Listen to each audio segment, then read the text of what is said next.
para confirmar lo que es la impresión clínica. En cuanto a la radiografía simple, tiene un poco interés, pues gran parte de la patología pasa desapercibida, pero también nos decía que la radiografía simple también es útil en el estudio de una Recording litiasis in que tiene progress. una litiasis radiopaca. También ahí permitía también excluir lo que son patologías ósea mandibular, que se pueden asemejar lo que es a una enfermedad glandular. También nos hablaba de la cialografía, que se realiza introduciendo contraste a través del conducto de Wharton o de Steno. Y las indicaciones que nos daba era que nos servía para evaluar el sistema canicular. Aquí vamos igual a identificar lo que es la litiasis, tapones mucosos y también si es que existen estenosis. También podría ayudarnos a estudiar lo que son enfermedades crónicas, también quistes y fístulas. También la ecografía nos decía que esta vuelta era muy útil para las lesiones quísticas como la ránula y también los quistes parotidios. Y también la tomografía computarizada, que esta era útil para evaluar lo que es el parénquima glandular, el tejido blando adyacente, también ver si es que existe compromiso de las estructuras óseas adyacentes, también distinguir la presencia de adenopatías, evidencias litiásicas y también evaluar lo que son espacios parafaringios y retromandibulares. En la bibliografía también nos hablaba que las técnicas que se utilizan, o sea, ya han ido cambiando con los años y que cada vez cobraba más fuerza lo que es la TAC y la resonancia magnética. No se me pasa.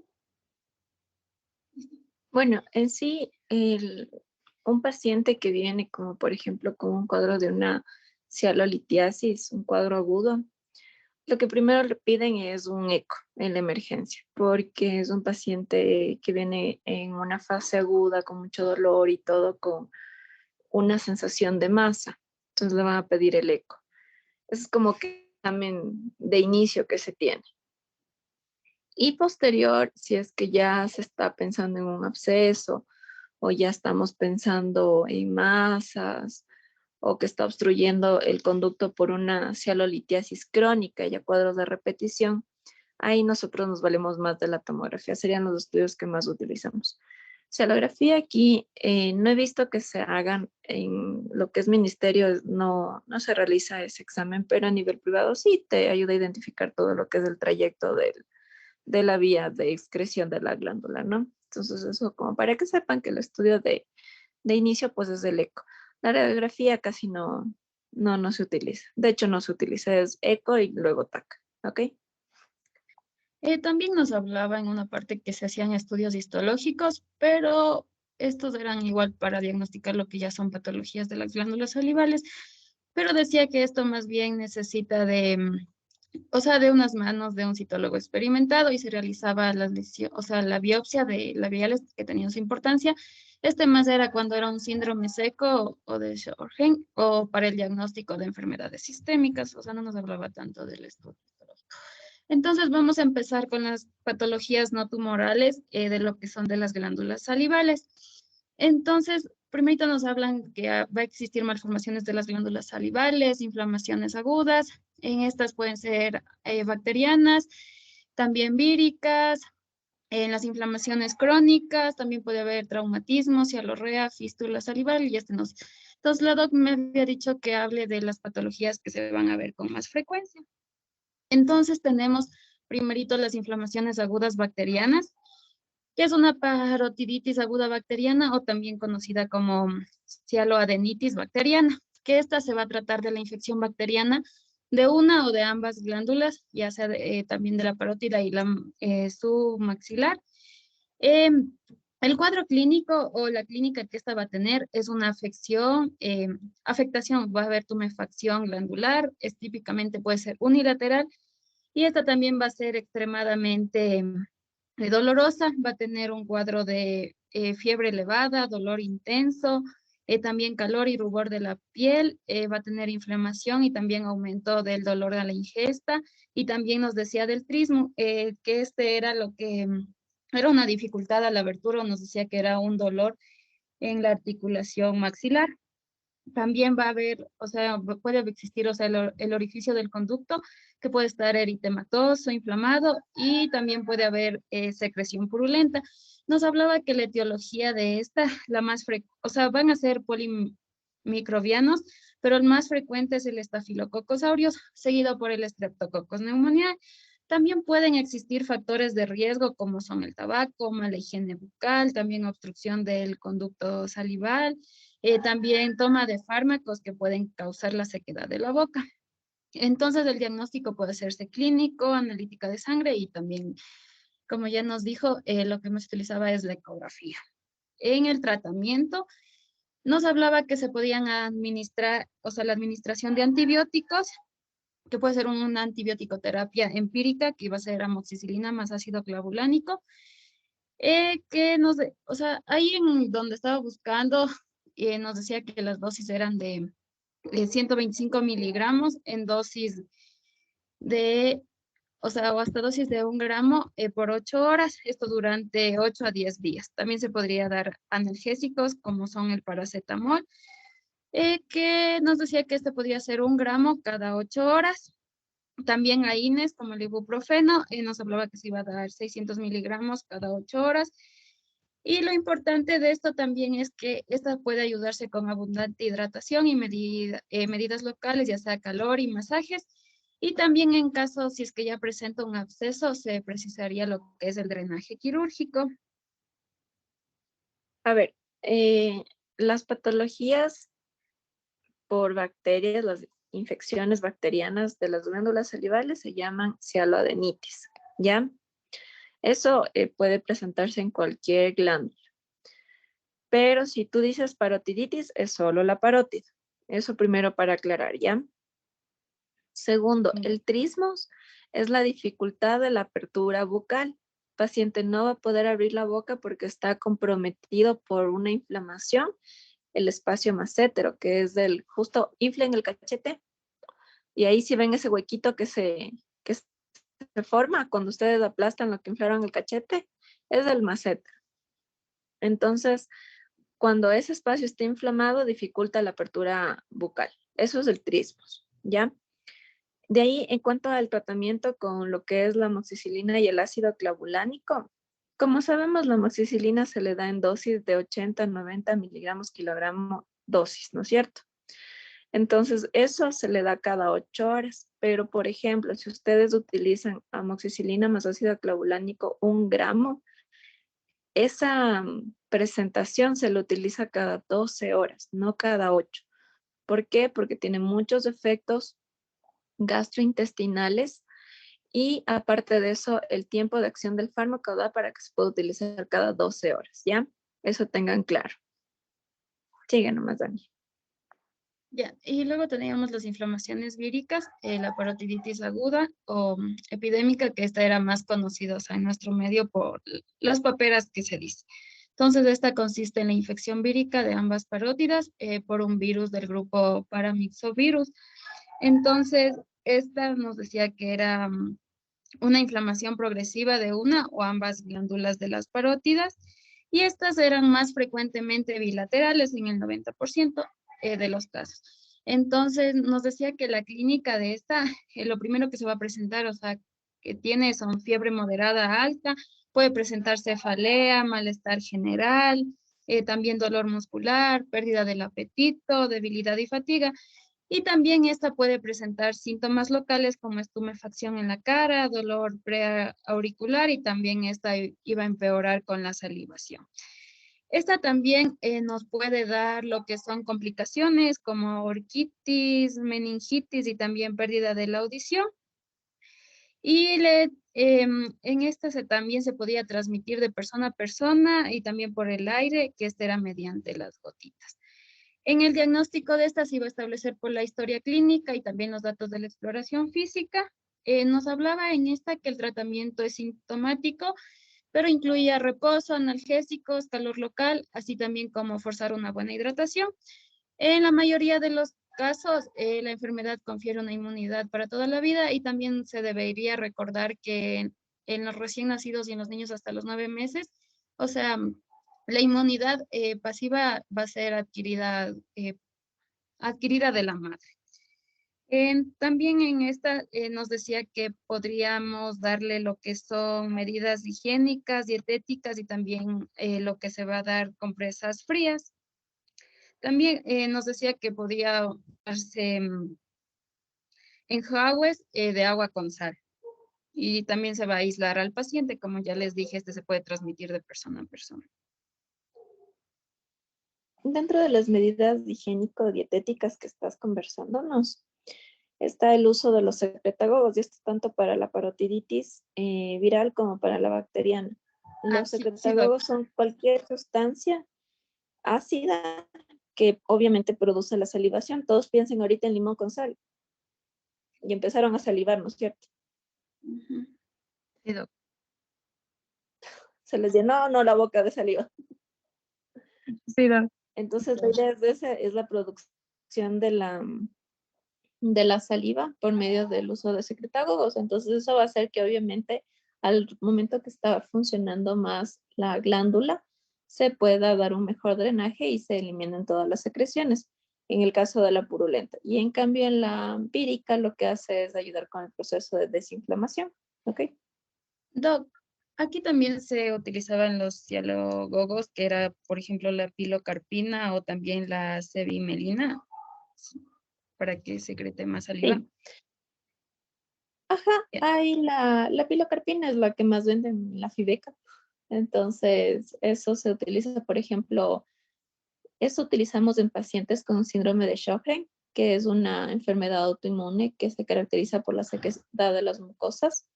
Entonces, estos pacientes no tienen una producción adecuada de saliva. Hay cierto tipo de mediciones. Entonces, tú le das este tipo de estimulantes y comienzan con la producción para evitar la erosión de las mucosas. Entonces, sí, puedes utilizarlo también, dependiendo del cuadro del paciente, pero es más fácil decirle que vaya a comer tamarindo, que vaya a comer limón con sal, que le produce la estimulación en este tipo de casos, ¿no?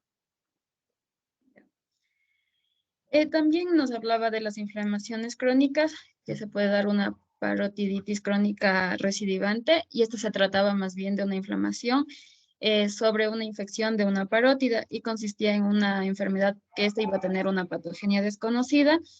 Y esta nos decía que se puede dar en la infancia y también que iba a existir éctasis congénitas de los conductos excretores y este más bien era un factor predisponente. En el cuadro clínico nos decía que eran episodios repetidos de la inflamación unilateral de la glándula parótida, también esta parece indurada y dolorosa y segrega una saliva espesa y lechosa y a veces muy purulenta. Y también los ataques se repetían a intervalos irregulares.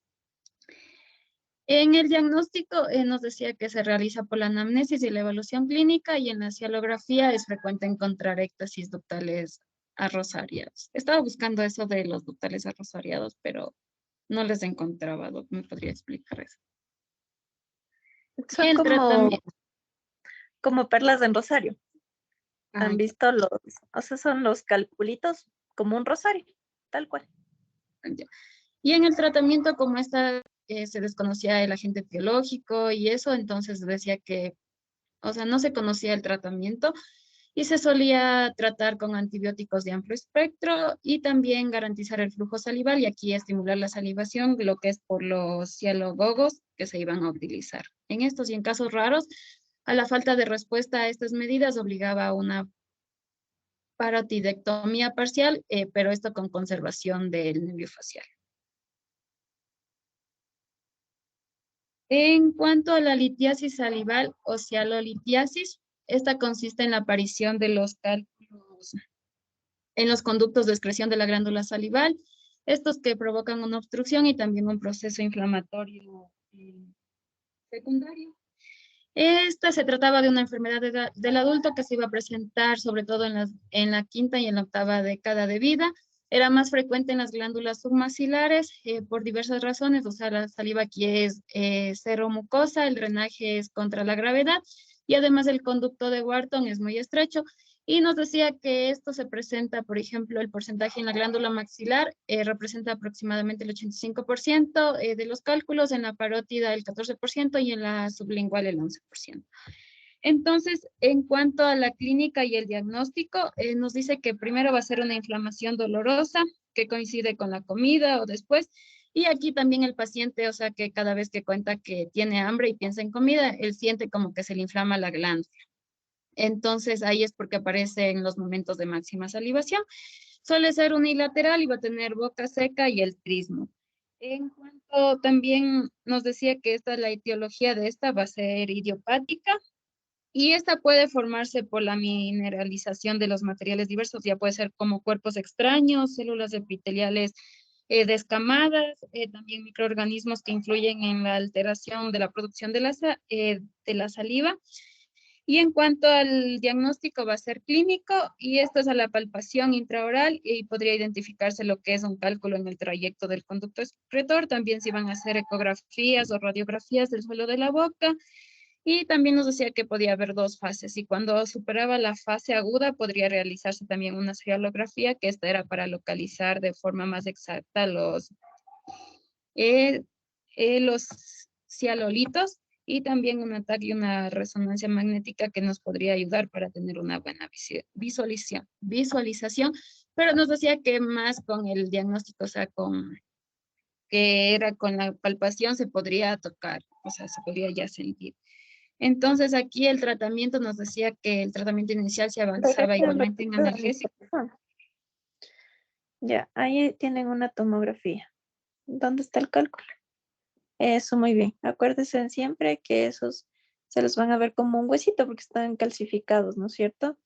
Entonces, en realidad sí, con la palpación tú puedes sentir el cálculo y de hecho se hacen maniobras de ordeño cuando los cálculos son chiquitos para hacer la extracción. Y cuando son grandes, ahí sí ya se hace la extracción quirúrgica, ¿no? Se tiene que abrir el conducto y ahí se saca el cálculo. Sigue nomás. Ya, en cuanto al tratamiento inicial, nos decía que este se basaba igualmente en dar analgésicos, relajantes y medidas locales.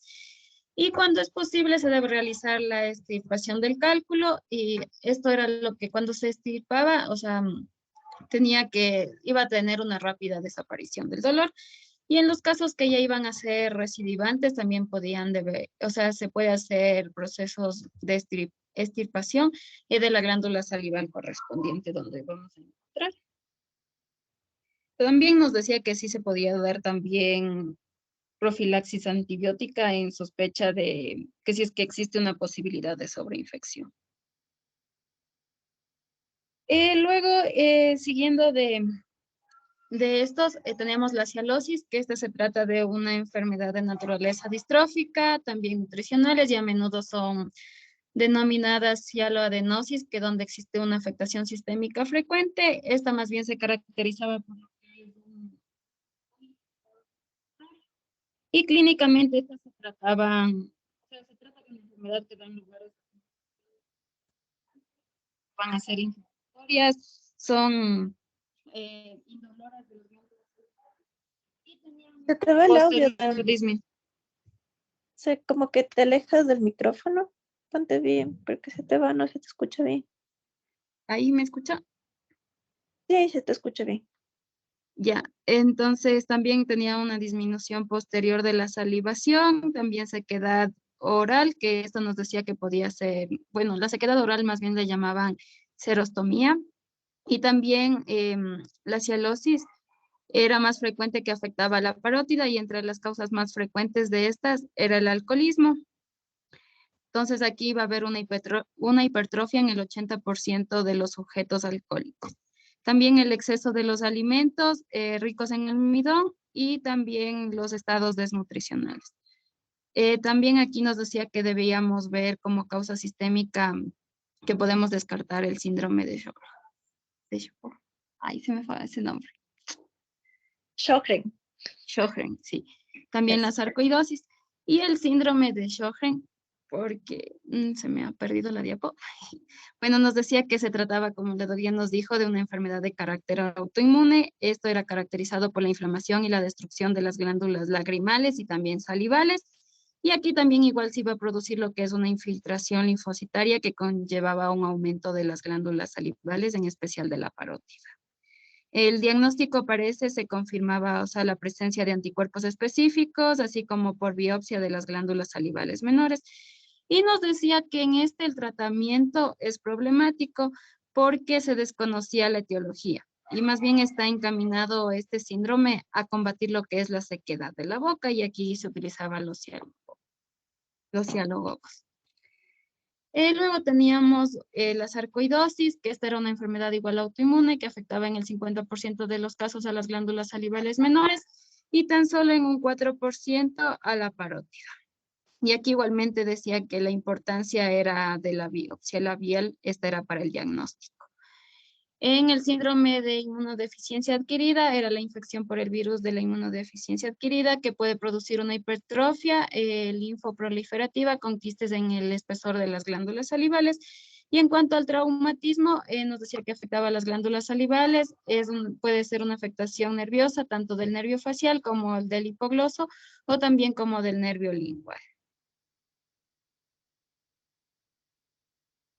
Y en esta del traumatismo nos decía que el tratamiento se realizaba, o sea, puede ser con pomadas o con soluciones de cloruro de aluminio.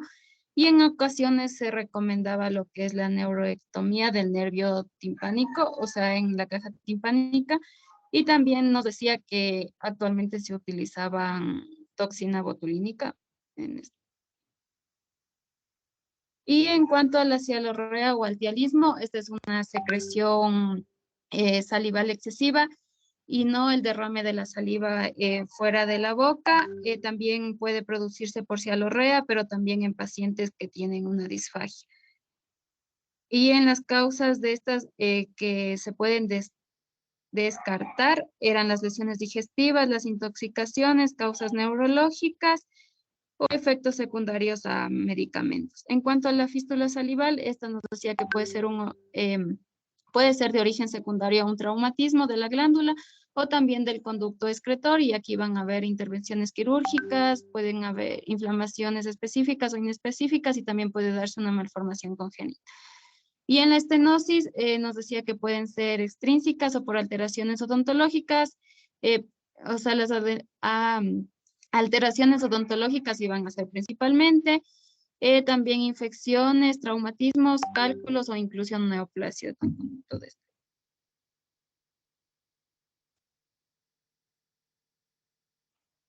Ya.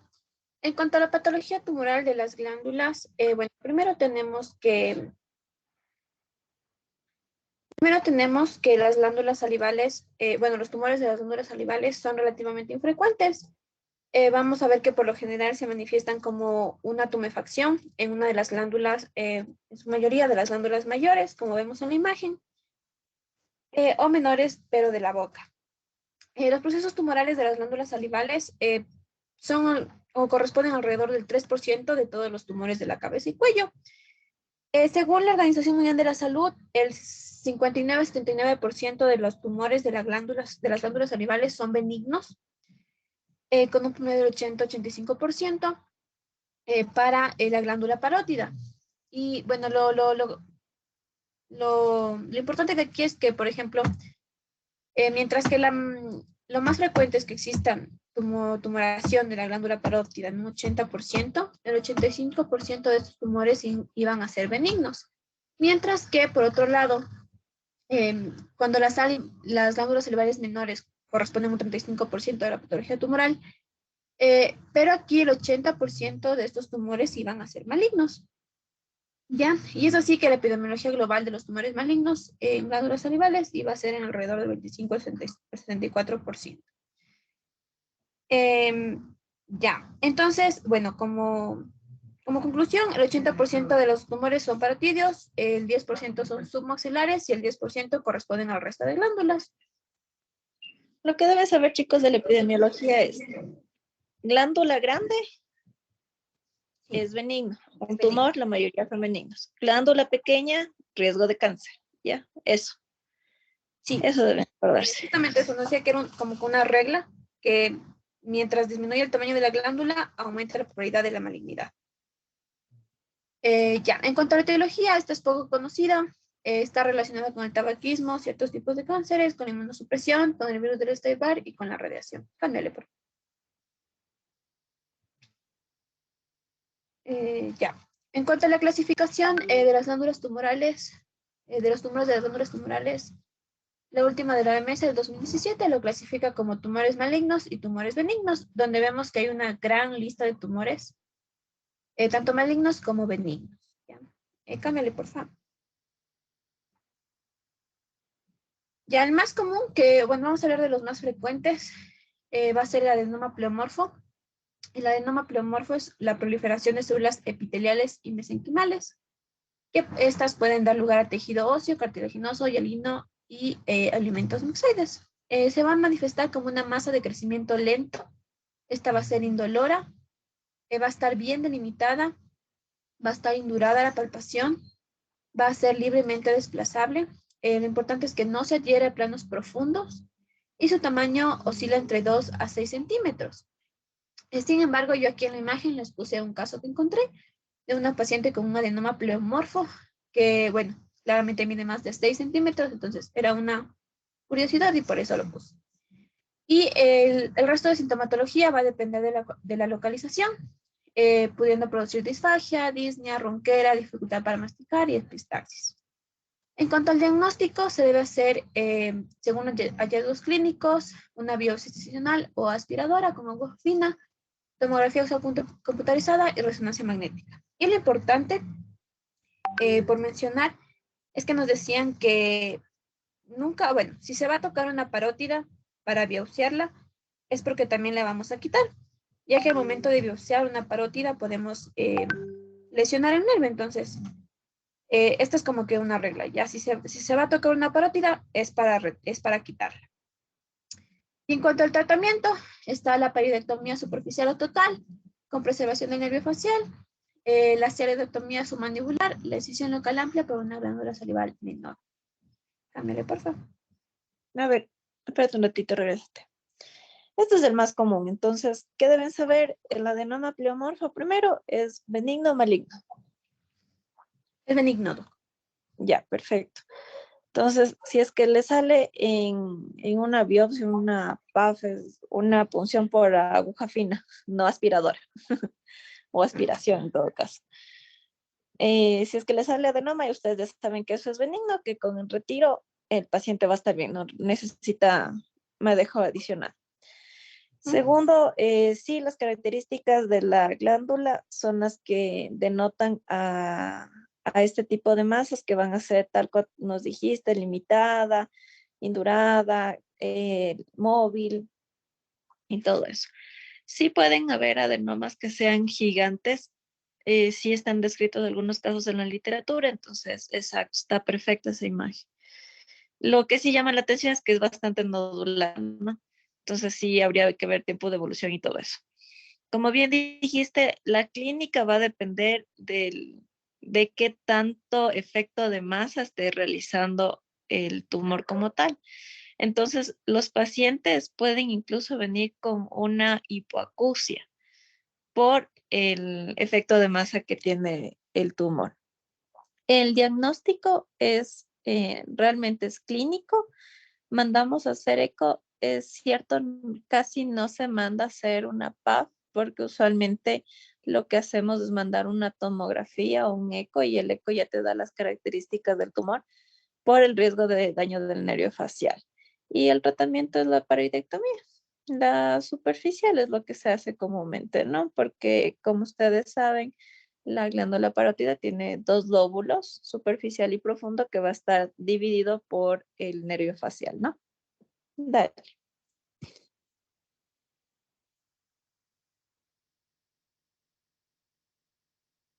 Ya. Y bueno, según frecuencia es el tumor de Warthin o cistoadenoma papilar. Es un tumor compuesto por estructuras quísticas con proyecciones papilares que están revestidas por una doble capa epitelial que se asientan sobre un estroma linfoide que puede constituir verdaderos centros germinales. Bueno, lo característico de este tipo de tumor es que se le asocia al tabaquismo. Va a predominar entre la quinta y la séptima década de vida. Su relación hombre-mujer es de 3:1. Esto también asociado a que es más frecuente que los hombres consuman tabaco. Y casi exclusivamente se da en el lóbulo superficial de la glándula parótida y este puede ser bilateral o múltiple. En cuanto a la clínica, Bueno, vamos a evidenciarlo como una masa laterocervical, como vemos en la imagen. Es de crecimiento lento y es raramente dolorosa. De igual manera, sus manifestaciones van a depender igual del efecto de masa que contribuya, o sea, que dé sobre las estructuras adyacentes. Bueno, sin embargo, este es un tumor que va a crecer mucho menos. Y en cuanto al tratamiento, nuevamente es la paridectomía superficial. Y bueno, como complicaciones en sí de la paridectomía superficial, tenemos que la principal es la parálisis o la paresia transitoria del nervio facial. Y también puede haber seramas o síndrome de Frey. Cámbialo, por favor.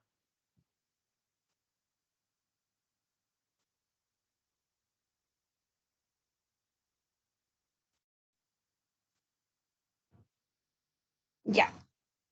Y bueno, y como también les he puesto como una tablita a manera de, con ciertas características importantes de ciertos tumores igual, que son los más frecuentes. Sin embargo, como ya mencioné, en sí la patología tumoral de las glándulas es muy poco frecuente. Entonces, tenemos que bueno, el adenoma pleomorfo del cual ya hablamos, lo importante es el tumor más común.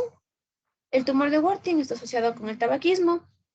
Tenemos el tumor mioepitelial, que bueno, también es un tumor benigno y se registra ocasionalmente en niños. El adenoma de células basales, que por lo general se presenta en personas mayores, y lo importante de aquí es que a pesar de ser un adenoma, tiene un riesgo de recurrencia y de transformación maligna. El leucocitoma, que por lo general se presenta en personas mayores, se ha asociado a la exposición a radiación y este puede ser bilateral. El adenoma canalicular afecta particularmente al labio superior. El adenoma sebáceo, que es muy poco frecuente, eh, corresponde al ser como uno de las neoplasias salivales y no tiene tendencia a invadir las estructuras locales.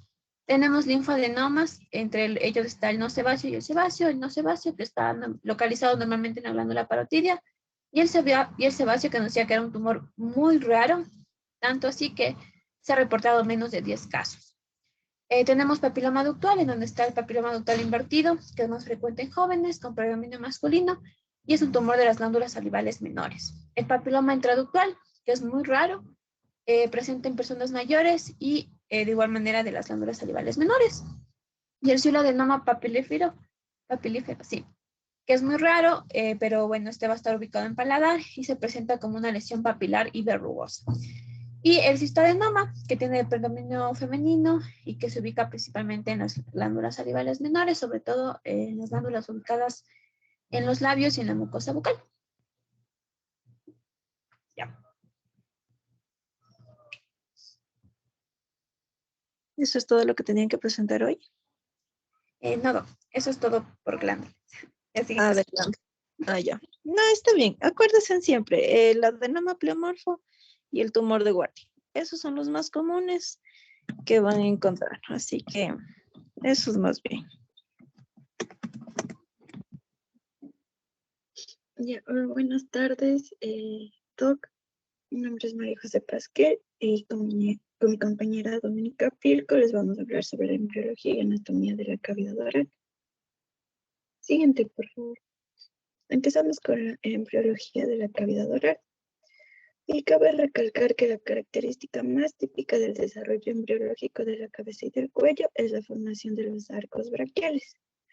Estos arcos braquiales aparecen durante la cuarta y quinta semana del desarrollo intrauterino y contribuyen en gran medida al aspecto externo característico del embrión. Estos arcos braquiales, también llamados faringios, están formados por un núcleo central de tejido mesenquimal, cubierto en su lado externo por el ectodermo superficial y revestido en su interior por un epitelio de origen endodérmico. Cada arco va a estar limitado por las correspondientes hendiduras braquiales por fuera y las bolsas faringias por dentro. Cada uno de ellos tiene su propia arteria, nervio, elemento muscular y elemento esquelético. Siguiente, por favor. Entonces empezamos con el primer arco braquial o mandibular. Derivan los músculos de la masticación, como es el temporal, el massetero y el pterigoides. También el vientre anterior del digástrico, el iraioide, el músculo del martillo y el peristafilino externo. De este primer arco también se origina la lengua, que aparece a las 4.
También se va a originar la lengua, que esta va a aparecer a las 4 semanas en forma de 2 protuberancias linguales. Si puedes ayudarme señalando. Ay, Pídeme el control, ya te doy. es que estoy en el celular porque no se me abre el zoom en la com. Bueno, las figuras el de color rojo, esas son las protuberancias linguales laterales, y la prominencia medial, que igual está de rojo, ese es un tubérculo impar. Existe también un tercer abultamiento medial que está formado por la porción posterior del cuarto arco, que se señala el desarrollo del epiglotis de azul. Por detrás de este orificio, por detrás de este se forma el orificio laringio, que está señalado como de cremita. Y siguiente, por favor. Siguiente. Ya, aquí les explico mejor. Las protuberancias linguales laterales se fusionan entre sí los 2 tercios anteriores del cuerpo de la lengua, que están separadas del tercio posterior por la vía lingual o el surco terminal, en cuyo vértice vamos a encontrar el agujero ciego. La porción posterior tiene su origen en el segundo, tercer y parte del cuarto arco faríngeo. También cabe recalcar que la inervación sensitiva de la lengua viene dada por el gloso faríngeo, y la porción posterior de la lengua y la epiglotis están inervadas por el nervio laringio superior, y los músculos de la lengua van a estar inervados por el nervio hipogloso. También tenemos a la cuerda del tímpano que viene del facial, que va a dar inervación para el gusto en los 2/3 anteriores de la lengua. Y la inervación del resto de los músculos del primer arco llega por la rama mandibular del trigemio. Siguiente, por favor. Siguiente, por favor.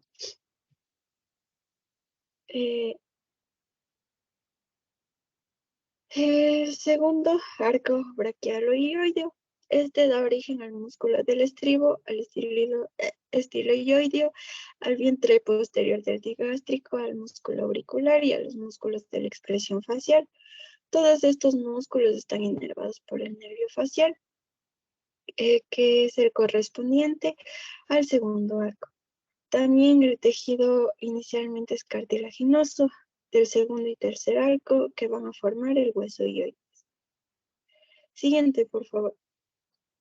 Y solo para mencionar, ya que esto vimos antes, del tercer arco braquial van a derivar el músculo estilofaringeo y posiblemente los constrictores superiores que están inervados por el glosofaringeo y que este es el nervio del tercer arco. Siguiente, por favor. Vamos con el cuarto arco braquial. De este van a derivar el cricotiroideo, el peristafilino interno y los constrictores que están inervados por la rama laringea superior del valgo, que este va a ser el nervio del cuarto arco. Sin embargo, los músculos intrínsecos de la laringe ya reciben una inervación de la rama laringea recurrente del valgo, que es el nervio del sexto arco. Siguiente, por favor. Vamos con la anatomía de la cavidad oral. La cavidad oral o boca es el inicio del tubo digestivo, que va a estar delimitada por delante por los labios y por detrás por las papilas curviladas del labio lingual. Hacia abajo está el suelo de la boca y hacia arriba en la unión está la unión entre el paladar duro y el paladar blando. Y lateralmente encontramos a las mejillas. Siguiente, por favor. Entonces, los pilares del velo junto con la base de la lengua van a formar el istmo de las fauces. Y su estructura ósea va a estar constituida por la mandíbula, el maxilar superior y el hueso palatino. Los rebordes alveolares del maxilar superior y de la mandíbula junto con los dientes van a dividir a la cavidad oral en dos porciones, como son el vestíbulo oral entre los labios y mejillas por una parte y los dientes con los rebordes alveolares por otra parte, y la cavidad oral propiamente dicha, que se extiende desde los rebordes alveolares y los dientes hacia adentro. Siguiente, por favor. Ya. Aquí la boca se va a dividir en las siguientes partes, como son los labios, que tienen una mucosa externa, la mucosa bucal, que incluye la mucosa interna de los labios, la mejilla y las áreas retromolares y los surcos bucoalveolares superior e inferior. También tenemos las encías superiores, las encías inferiores, el paladar duro y los 2/3 anteriores de la lengua por delante de la lingual, y también tenemos el suelo de la boca. Siguiente, por favor. Y aquí los labios son dos pliegues mucosos, son dos pliegues musculomembranosos con un recubrimiento mucocutáneo en la parte anterior, y por la parte posterior tiene una capa delgada de mucosa, pero va a ser muy rica en glándulas mucosas y salivales menores. En el borde libre de ambas caras hay una zona de transición mucocutánea que es llamada el bermellón. La musculatura intrínseca está constituida por el músculo orbicular de los labios. Siguiente, por favor. Bien. Aquí las mejillas tienen una capa cutánea por fuera y una capa mucosa por dentro, la mucosa yugal, donde desemboca el conducto de esteno. El espesor es rico en ramas de la arteria facial y también tiene ramificaciones terminales del nervio facial. También tenemos el panículo adiposo y diversos músculos, siendo el principal el buccinador. Y aquí en esta imagen vamos a tener el paladar duro que constituye el techo de la boca y el reborde alveolar y las apófisis palatinas de ambos maxilares junto con las láminas horizontales de los huesos palatinos forman la estructura ósea del paladar que está cubierta por una mucosa gruesa. Y también en su parte anterior vamos a encontrar el agujero palatino por donde discurren la arteria y los nervios nasopalatinos. Y en la parte posterolateral están los agujeros palatinos mayores por donde pasa la arteria palatina mayor y superior, que hay que conservar en una cirugía de paladar. Y el paladar blando forma parte de la orofaringe. Siguiente, por favor. Aquí en la lengua vamos a distinguir la punta, los bordes, el cuerpo y la base, que forman parte de la orofaringe, así como el dorso o cara superior y cara ventral o inferior. El dorso está cubierto por un epitelio modificado que presenta las papilas filiformes. Abajito. Las papilas filiformes que están en la punta de la lengua. Las papilas fungiformes que están en la punta y en los bordes de la lengua. Las papilas foliáceas que están en la porción posterior y lateral de la lengua. Y las papilas caliciformes en el dorso de la lengua a nivel de la V lingual. Cabe recalcar que el límite entre el cuerpo de la lengua y la base es el surco terminal en forma de V, que es la V lingual.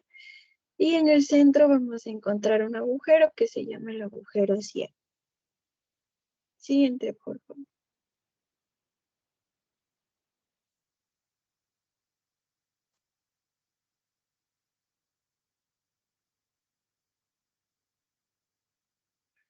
Ahí sí me escuchan. No se me prendió el micrófono. Van a existir dos láminas fibrosas que van a estructurar lo que es la lengua. Vamos a tener primero lo que es la membrana hioglosa, la cual se inserta en el borde superior del cuerpo del hioides.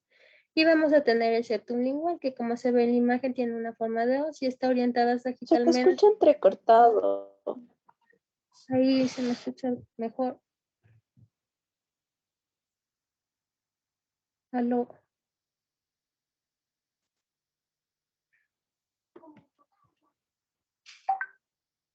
Ahí se me escucha mejor. Ahí estás mejor.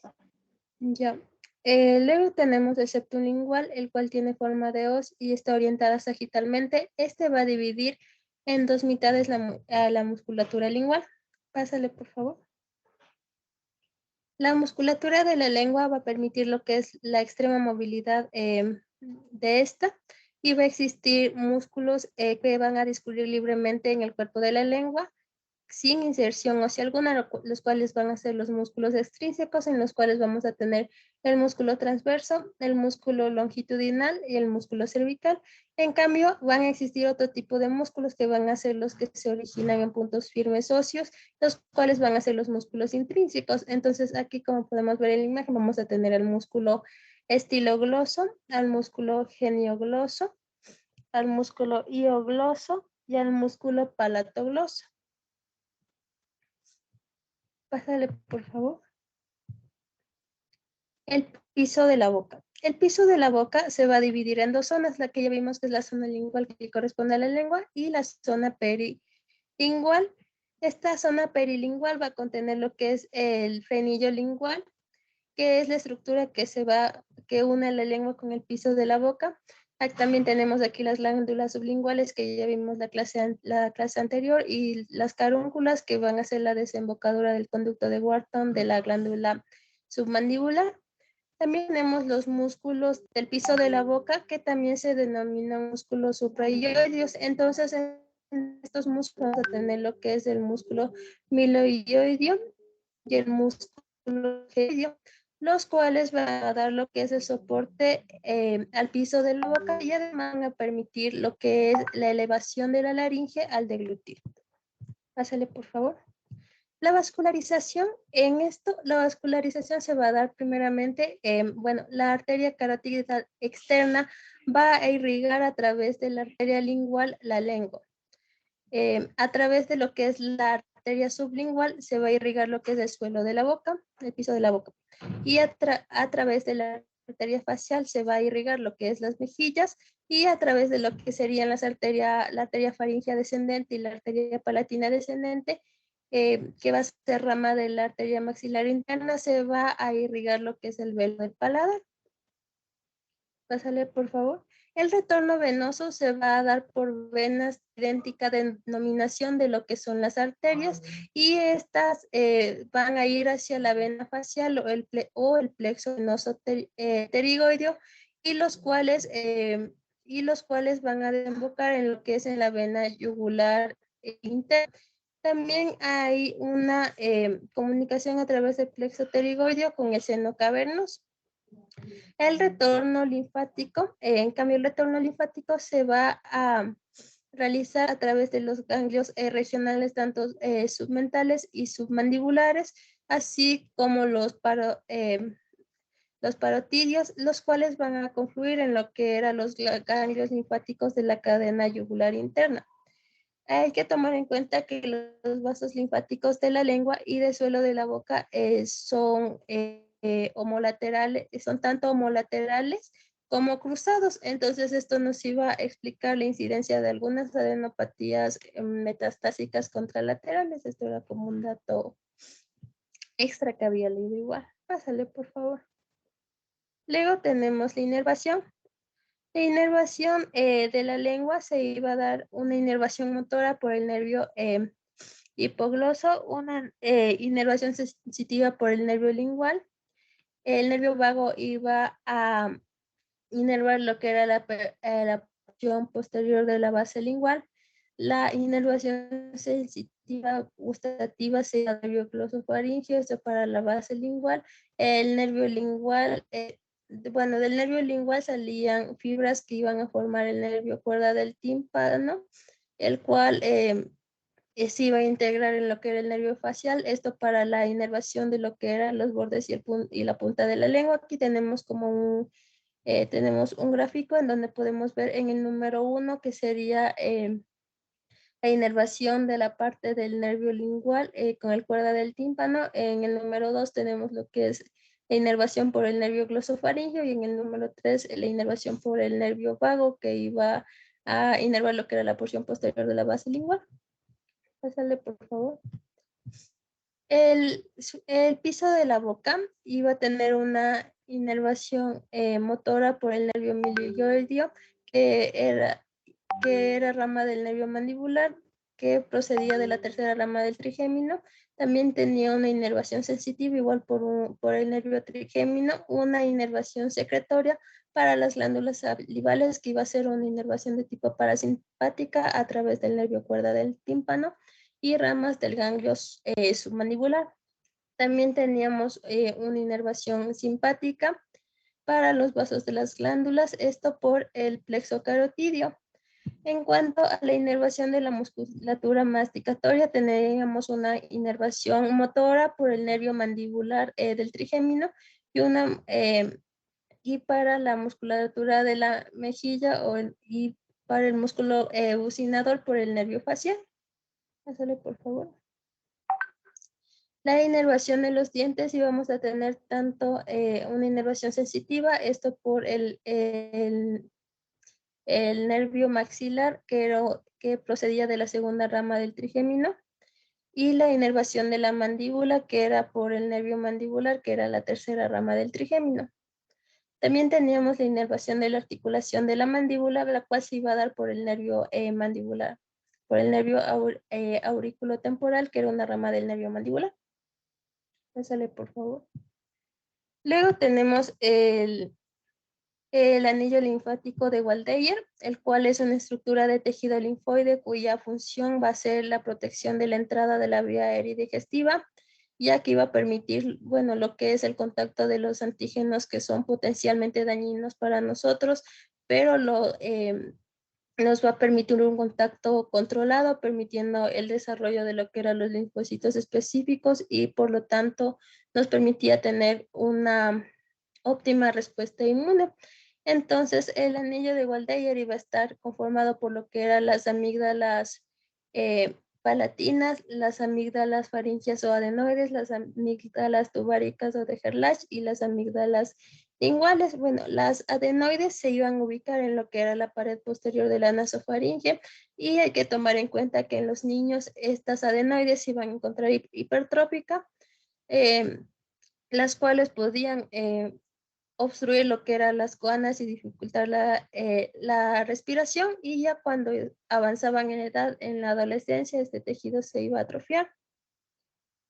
Ya, las amígdalas palatinas, en esto era importante reconocer lo que era su irrigación, ya que esto iba a tener relevancia quirúrgica y la irrigación de esta se iba a dar por la arteria carótida externa. Y el polo superior de estas iban a estar irrigadas por la arteria faríngea ascendente y las palatinas ascendentes y descendentes, y el polo inferior iba a estar irrigado por la arteria tonsilar de la arteria facial y la arteria lingual. Y ya, pásale por favor, eso sería todo. Chévere, chicos, ¿tienen alguna pregunta? A ver, prendan todas sus cámaras, por favor.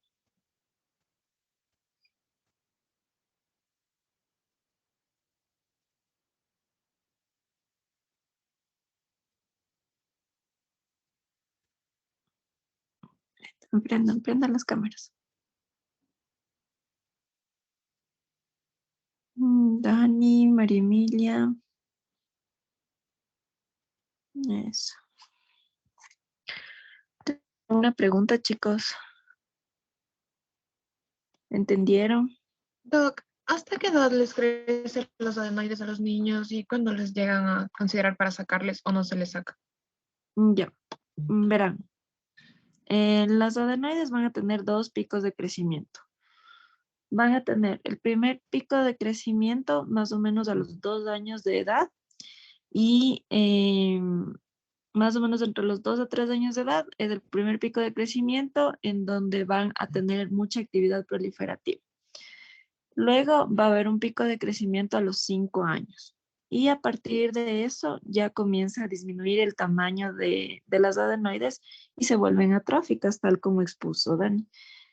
Majo, perdón, creo que era. Entonces, a partir de los 10 años, nosotros no deberíamos de encontrar adenoides en un paciente pediátrico. ¿Podemos encontrar adenoides en adultos? Sí, pero máximo deberían ser un grado 1 o 2. Entonces ahí vienen los grados de adenoides. Las adenoides tienen 4 grados y esto es medido por una RX lateral en donde nosotros le decimos al paciente que tiene que estar con la boca entreabierta y ahí se le toma la proyección y hay un índice que se llama índice de Fujioka, que es el que te da el grado de las adenoides. Son unas mediciones que se realizan en esa radiografía que se les pide a los niños.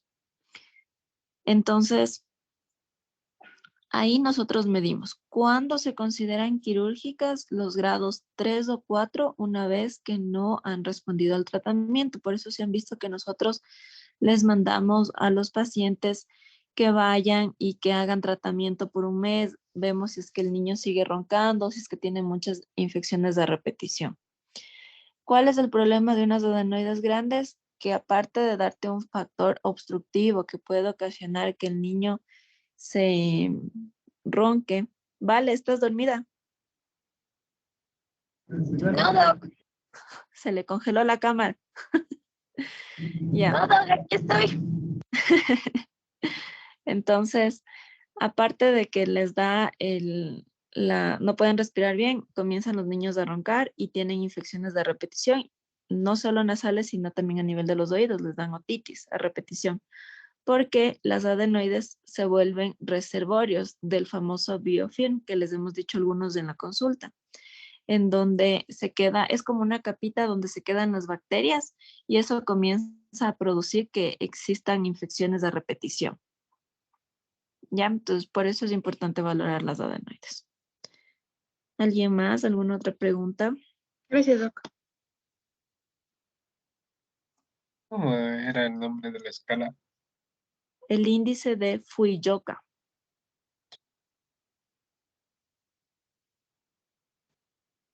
Eso es, chicos, bastante bien las exposiciones, realmente claras y al punto.